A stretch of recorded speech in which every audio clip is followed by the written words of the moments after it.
A member of Congress who's also a breast cancer survivor credits early detection with literally saving her life.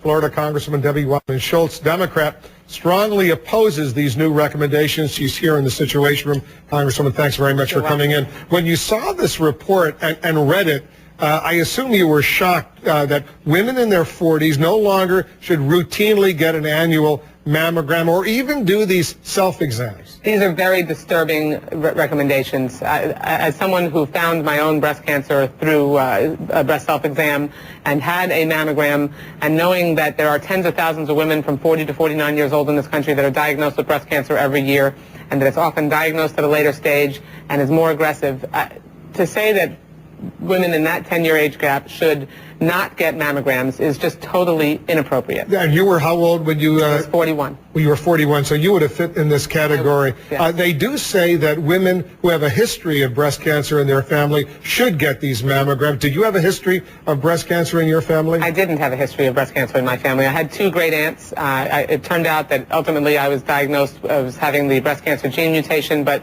the bottom line is that instead of making things more clear for women, this task force recommendations are making things clear as mud, totally confusing women.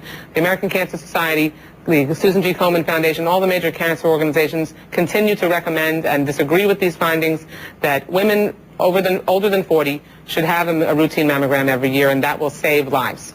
What's, I guess, worrying to you and to a lot of folks out there, this study that was released has the stamp of the U.S. government on it, and it sounds very authoritative. They're basically saying all these mammograms, all these exams, they're simply putting a lot of women needlessly through some mental anguish. If they feel something, if they see something, they have to go through mammograms or biopsies, and could cause them all sorts of pain. That is so patronizing. I mean, to assume that women armed with more information about their own breast health would simply get hysterical and have anxiety and not know what to do and not make a sound decision in consultation with their health care professional is patronizing.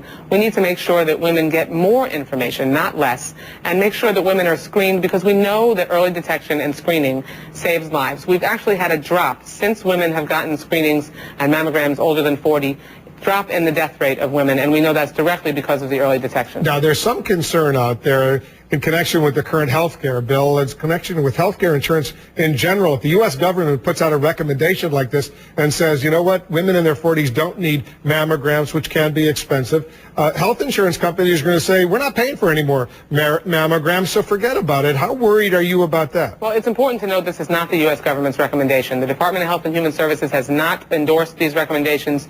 This is simply an independent task force that is providing these recommendations to the U.S. government, and they are, I know, contemplating them and reviewing those recommendations. But that is very troubling. But having said that, even if there is a recommendation like this, that could convince the health insurance company we're not paying for mammograms. That's the most troubling part about this, is right when we're trying to reform our health care system, change it from a sick care system to one that's focused on prevention, this task force is recommending that women 40 to 49 years old don't have preventative screenings to potentially detect breast cancer early, and insurance companies could start to use that as a standard practice for coverage decisions.